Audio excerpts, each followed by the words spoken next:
Bu filmlarda hayotdagi achchiq haqiqatlar aytilgan.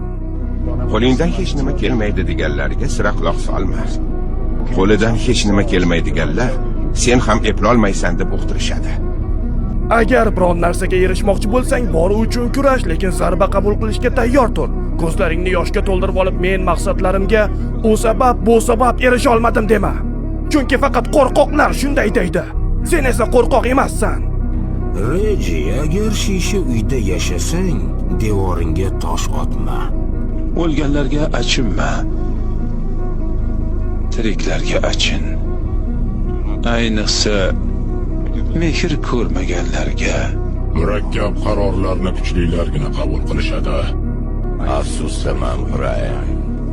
Odamlarga sodiq eding. Adolat uchun kurashding. Ammo muammo shundaki, ular doim xiyonat qilishadi. Sizningcha qaysi personaj aytib o'tgan gaplar bugungi kundagi real hayotga juda to'g'ri keladi? Albatta kommentariyada fikringizni yozib qoldiring.